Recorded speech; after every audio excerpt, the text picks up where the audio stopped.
Hello students, स्वागत है आपका बेटा बोर्ड बूस्टर सीरीज में।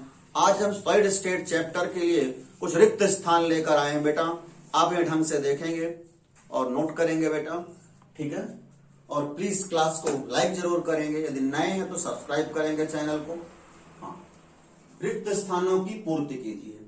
क्वेश्चन नंबर फर्स्ट, समन्वयन संख्या का मान उच्च होने पर क्रिस्टल के स्थायित्व में, देखिए ये समन्वयन संख्या का मान ज्यादा होता है बेटा, ठीक है, तो क्रिस्टल के स्थायित्व में वृद्धि होती है, ठीक है। क्रिस्टल के स्थायित्व में वृद्धि होती है, आपको ध्यान रखना है। समन्वयन संख्या का मान उच्च होने पर क्रिस्टल के स्थायित्व में वृद्धि होती है। ऐसे सीजियम क्लोराइड का क्रिस्टल है, यदि हम बात करें सीजियम क्लोराइड के क्रिस्टल की बेटा, इसमें समन्वय अंक 8:8 होता है, ठीक है। NaCl में समन्वय अंक होता है बेटा 6:6, ठीक है। तो जो सीजियम क्लोराइड का क्रिस्टल है ये NaCl से ज्यादा स्थायी होता है, क्योंकि इसमें समन्वय संख्या का मान ज्यादा है, ठीक है। तो समन्वय संख्या का मान उच्च होने पर क्रिस्टल के स्थायित्व में वृद्धि होती है, आपको ध्यान रखना है।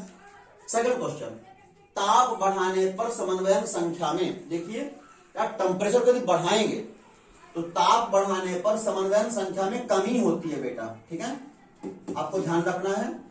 ताप बढ़ाने पर समन्वयन संख्या में कमी होती है।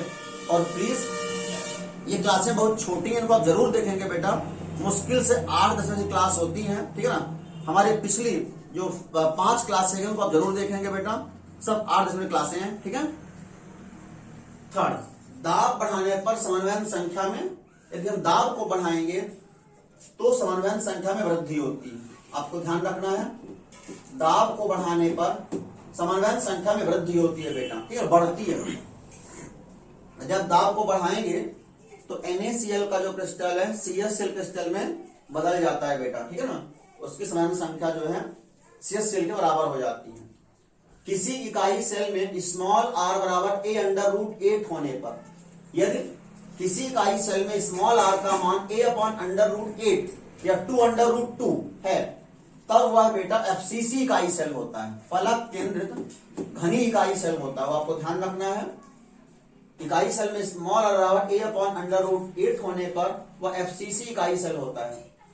पांचवा, निम्न समन्वयन संख्या वाले यौगिकों में यदि समन्वयन संख्या का मान निम्न है बेटा, तब इसमें फ्रैंकल दोष पाया जाता है, ठीक है, आप ध्यान रखेंगे।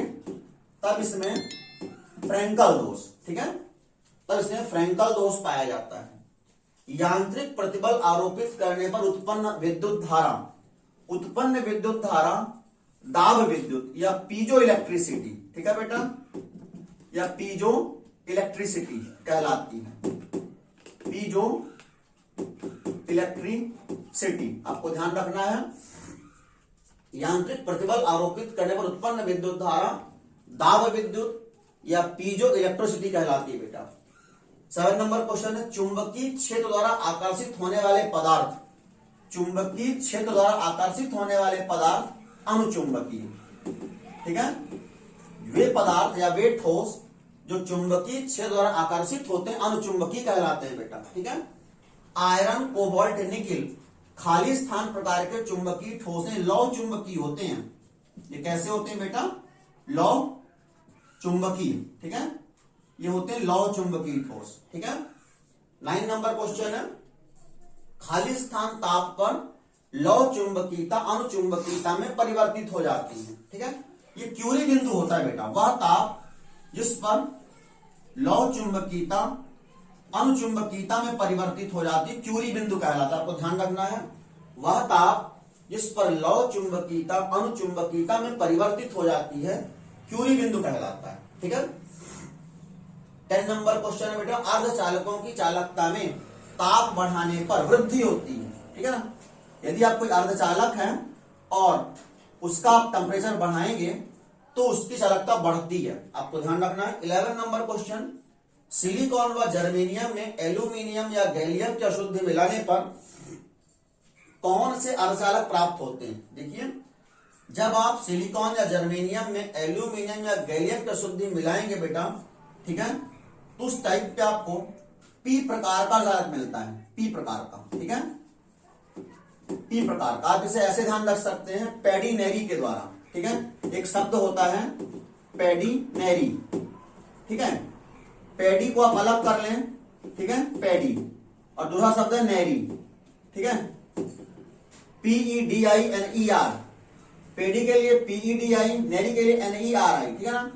यानी पी प्रकार का अर्धचालक है, पी मतलब पी प्रकार का अर्धचालक है तब इलेक्ट्रॉन डिफिशियंट, ठीक है, यानी इलेक्ट्रॉन न्यून तत्व की डोपिंग की जाएगी उसमें बेटा। इलेक्ट्रॉन न्यून कौन होता है? एल्यूमिनियम या गैलियम। सिलिकॉन का एटॉमिक नंबर 14 होता है, ठीक है, और इसका एल्यूमिनियम का 13 होता है, मतलब ये त्रिसंयोजी होता है, ठीक है ना। जब सिलिकॉन व जर्मेनियम में त्रिसंयोजी अशुद्धि मिलाते हैं, ठीक है ना, जब त्रिसंयोजी अशुद्धि मिलाएंगे तब ये इलेक्ट्रॉन डिफिशियंट होगा, इलेक्ट्रॉन की कमी होगी और अपने को पी प्रकार का अर्धचालक प्राप्त होगा। सिलिकॉन व जर्मेनियम में फास्फोरस या आर्सेनिक अशुद्धि मिलाने पर कैसा अर्धचालक प्राप्त होता है?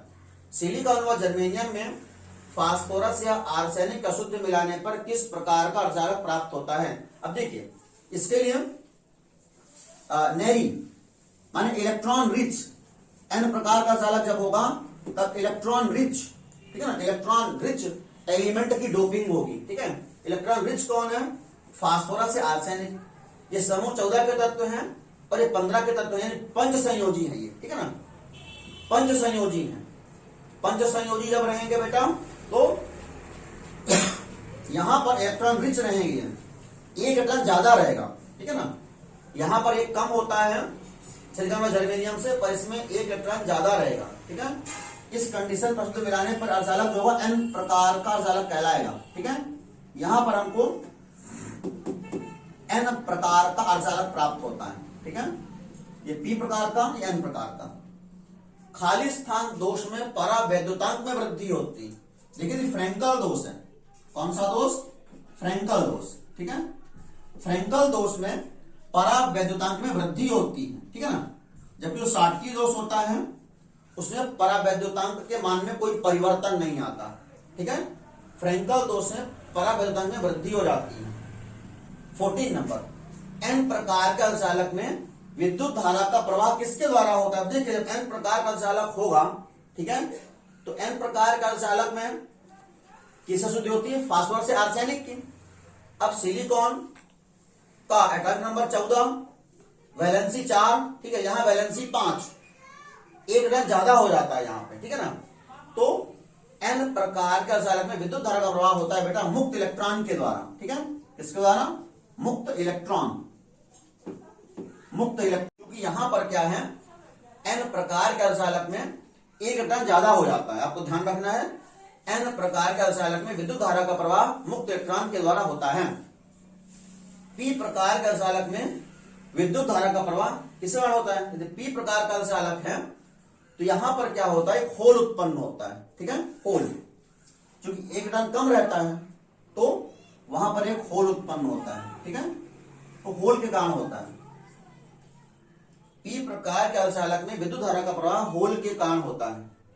16 नंबर क्वेश्चन, परम शून्य ताप पर धातुओं की चालकता अर्धचालकता, ठीक है, यदि परम शून्य ताप है उस टाइम पर चालकता अधिकतम होती है बेटा, ठीक है। परम शून्य ताप पर धातु की चालकता अधिकतम होती है और उस कंडीशन में हम कहते हैं अर्धचालक है ये, ठीक है ना। इस प्रकार से आपके 16 ये क्वेश्चन कवर होते हैं बेटा रिक्त स्थानों की पूर्ति के। प्लीज क्लास को आप लाइक जरूर करेंगे, चैनल में नए तो सब्सक्राइब करेंगे। धन्यवाद।